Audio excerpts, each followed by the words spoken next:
My mom cheated on my dad with my fiance.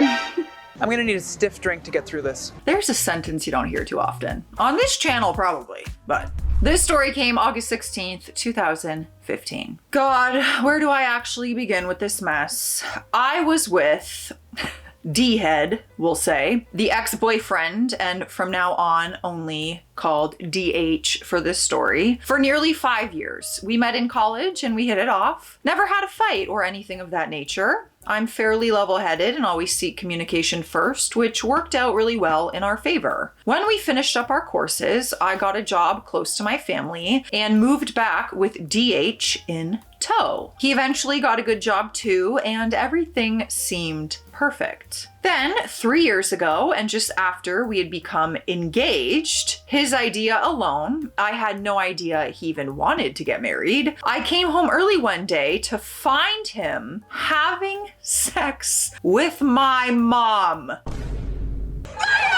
Right, because when you moved back with him in tow, you guys moved into your parents' house. That is so disturbing. Trust me when I say that if I could have burned the eyes out of my head at that point, I would have. I literally had nightmares for months after him taking her. Oh no. Now I have the image. After him taking her doggy style over the kitchen table. I mean, I can't imagine how you couldn't process that, but I'm thinking about boyfriend, like that betrayal, but then I'm thinking of like, oh my God, ew, that's my mother. But then I'm thinking about like my dad. Long story short, I threw the engagement ring at him, pushed my crying mother away from me, and I took off. I obviously told my father right away, who wasn't surprised to my horror. Apparently they had been talking about opening their relationship for a while and had just done so. She never told him who she intended on partnering with. He actually said that maybe I needed to really think whether monogamy was really the right way, and what harm was there really in my mom having a little fun with DH.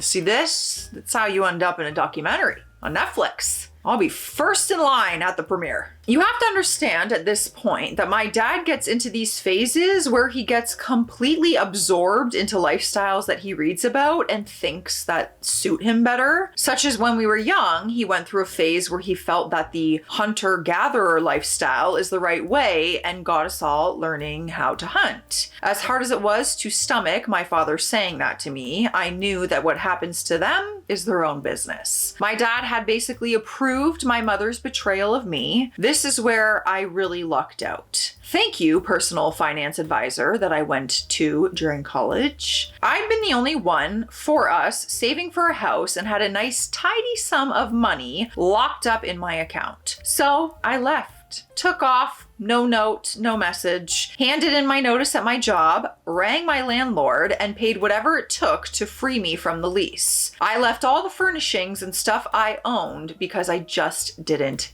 care. Hold on. Now I'm getting confused. Did they live with the parents then if she has a lease? When we finished up our courses, I got a job close to family, moved back with, okay. So maybe they had their own place then. I guess assumed they were living together and that's how the affair happened, but that doesn't have to be the case. I packed a bag of clothes and essentials, got into my car, and I went. And I had a blast. I crossed the states in the best road trip I've ever had all by myself. I eventually found a job on the West Coast and I've worked it ever since. Met my husband, had a really small wedding as neither of us are big on those sorts of things, and now have a beautiful 3-month-old son after a pretty hard pregnancy. In all that time, I only kept in touch with my sisters. They attended my wedding secretly as I didn't want my parents knowing anything about my life, as they would only try to come to and ruin it all. They were the first to hear of my pregnancy, etc. My husband knows everything, by the way, just in case you're wondering. The problem I'm faced with is that my younger sister confessed everything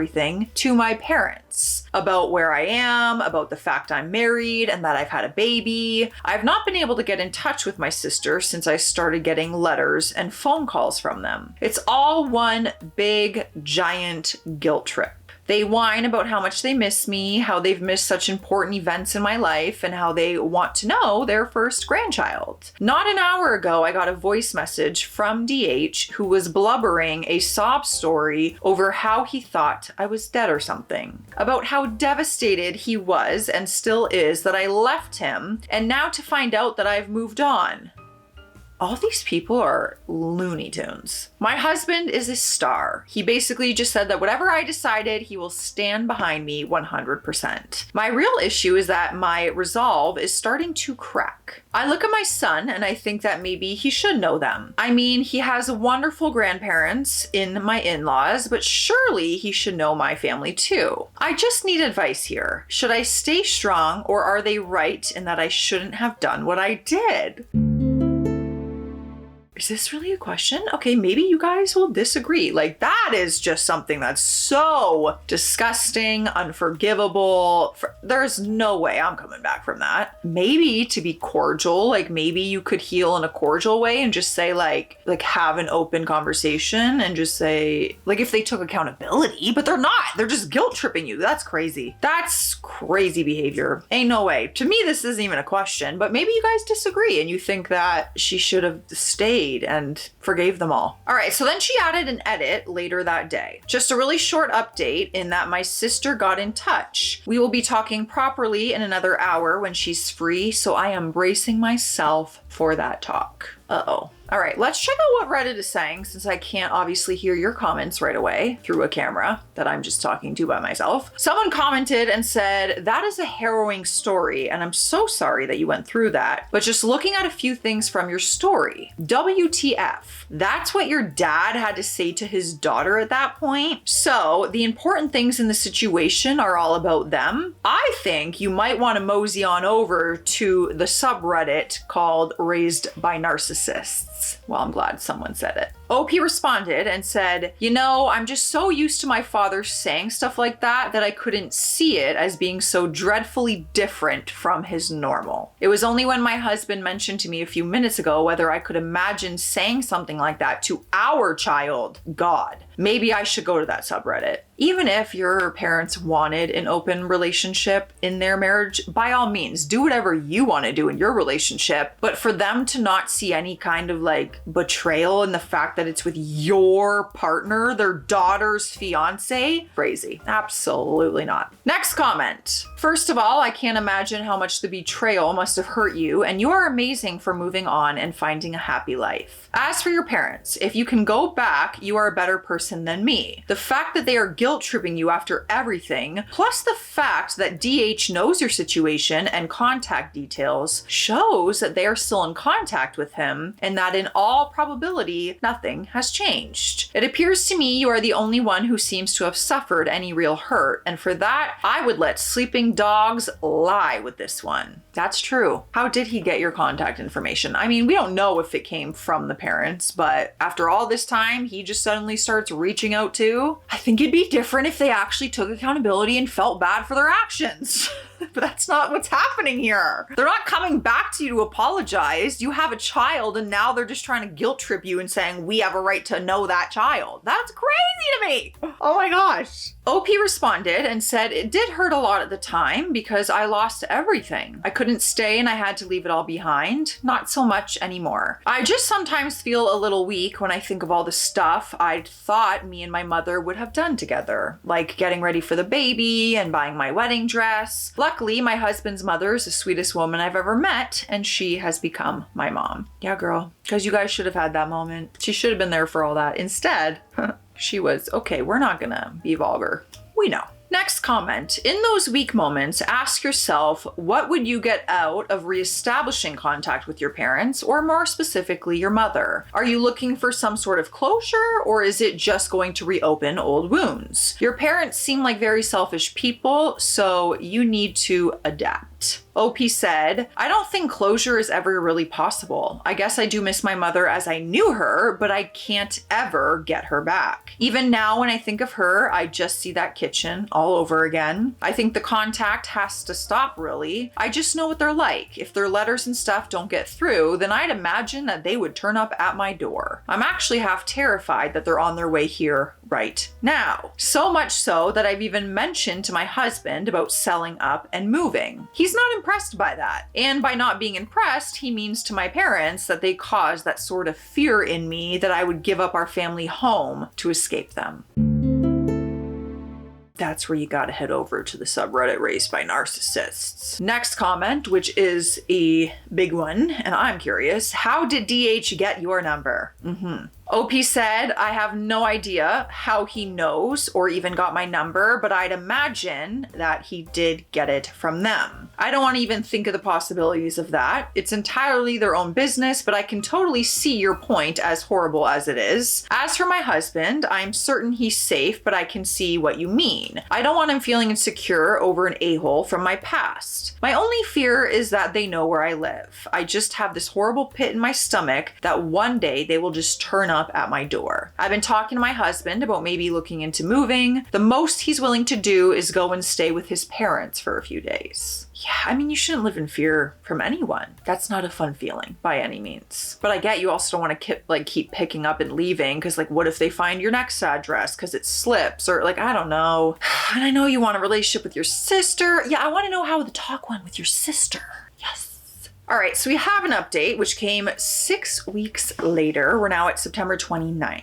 It has been quite a while since I last posted and things have been a little crazy, so posting an update was firmly pushed to the back of the to-do list until today. My younger sister and I talked. To be honest, it was not a pleasant conversation. I was essentially berated for not being forgiving enough, that family is family, and that I was cheating our parents from being part of my life and that of my sons. See, I need to bite my tongue. I need to bite my tongue because I don't agree with family is family. No, I don't think you let people treat you poorly simply because they're family in this lifetime. That don't make sense to me. And not everyone sees it that way. But just because we came from the same blood does not excuse your behavior by any means. If anything, I think there's more of a respect that should be there because they're family. So yeah, that's wild to me.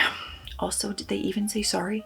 I'm forgiving for what? Do they even feel bad? Are they asking for forgiveness? Thankfully, and in no small part due to all of you knocking some sense into me, I basically told her to F off and I hung up the phone. I cried for a long time. I hadn't seen this coming at all. And it really hurt. Almost as bad as when this had all exploded the first time. What really has me confused is what happened to her that created this huge swing in opinion that suddenly I'm the bad guy for wanting a normal life without my parents ruining it again. Even though I have no idea what happened, only that she woke up one day and now thinks that I'm the worst person in the world. So after that was where my husband really stood up. He bundled me and the small one into a car and drove us all up to his parents' place for a few days. He called them and explained everything that was happening, and his mother insisted that we get away from the house for a bit and break away from it all. When we got there, his mom nearly smothered me with kindness. She's very much a mommy person and took every opportunity to babysit my son and let me rest. Oh, I love that. My husband, while I was relaxing and unknowing of what he was up to, called my other sister and got her up to speed on what was going on. From what I tell, since it's been all-out war between them and my parents, my older sister, who we will call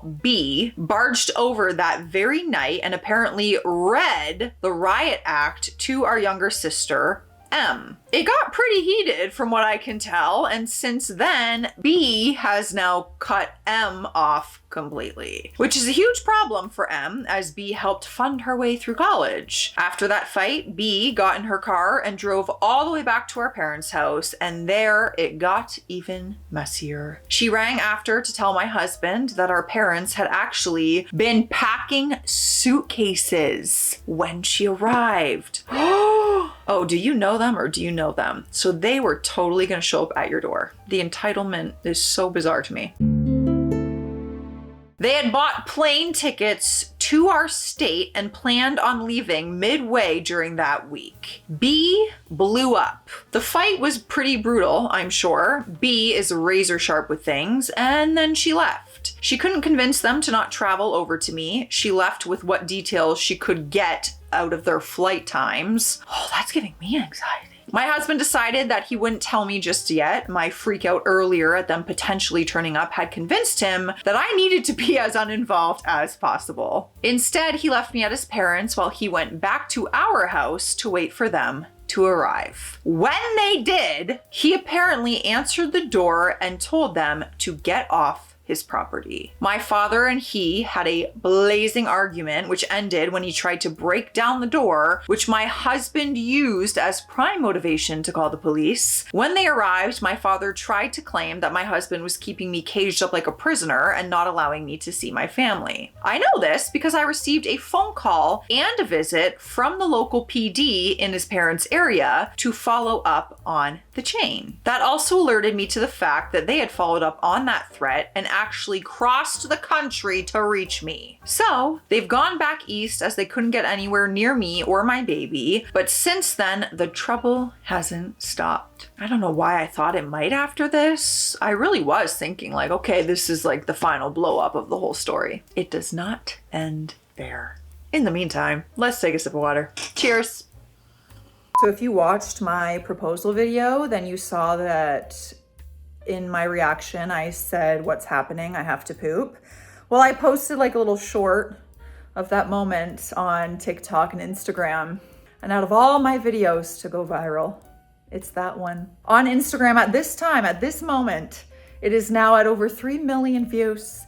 News outlets have been reaching out to me via DM and email to have it on their platforms, possibly. Really? This is what I'll be remembered by. Lord help me.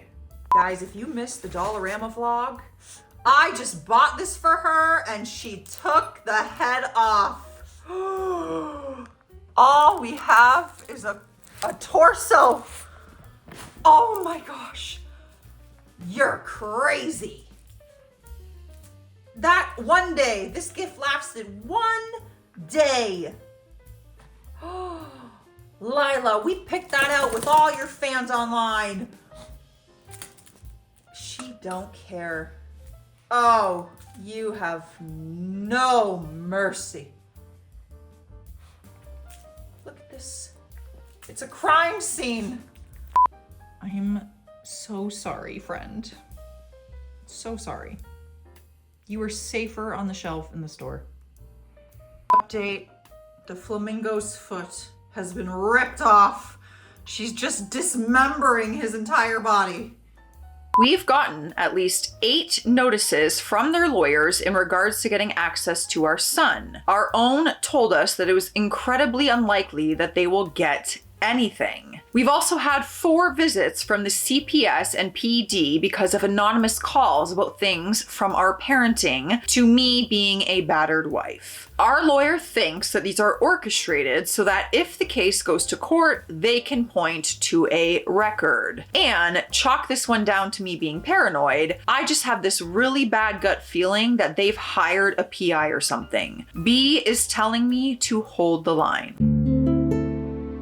She's going through something similar herself. She's had 5 police visits in the last month, one of which was apparently over an anonymous call that she was running a brothel. I guess we've really pushed our parents to the edge that they would rather ruin our lives than leave us alone. As to everything else, we are planning on moving. Not sure when or where yet, but even my husband is growing tired of the drama. We're still in the planning stages and trying to find out every way possible to make sure that if we do move, we can legally prevent them from finding out. It is just all so dang tiring. What's sadder is that I know this isn't really about me. It's about my baby and my parents trying to exert some sort of control over his life and mine. Today has just been such a long day. Any similar stories or advice or words of encouragement would be greatly appreciated, as today was the first day I found the future just seems like a bleak hole of legal entanglements and crazy parents. This is a nightmare. Let's find out some more details from the comment section because some people had questions. Someone asked, you're in the process of getting a restraining order, right? And then someone chimed into that comment and wrote, I hope she is because this is clearly harassment. She should talk to her lawyer because there are paper trails to CPS complaints and PD calls. If the parents have made several complaints to CPS and those complaints have been deemed false by CPS, CPS may even go after the parents. Yeah, you can't make false claims like that. OP responded and said, our lawyer is looking into it, but it takes time, unfortunately. Right now, he's doing really well keeping them at bay with increasingly aggressive counter letters and recording everything that occurs. The problem is that they've been very careful not to actually let on that it's them doing it. Right now, as our lawyer says, it's a case of their word versus ours, and that we would secure a far better and more long-term order if we get some kind of proof to back up what we suspect. Oh my gosh, it's almost like you need to hire a PI. Track where the calls are coming from, you know? Track who's writing those letters. Unfortunately, the legal aspect isn't considered harassment, and the calls to the PD and CPS haven't shown up as them. He is hopeful though. He thinks that they will make a mistake and we can link them to the calls if they keep doing it. This gives me a headache. Honestly, I feel worse after reading that than I did when I started this video. I can't imagine handling any of that in this lifetime. So let me know your thoughts and feelings on this one, you guys. And I hope you can't relate to it. Truly, stay classy out there. Stay sassy. I'll see you tomorrow.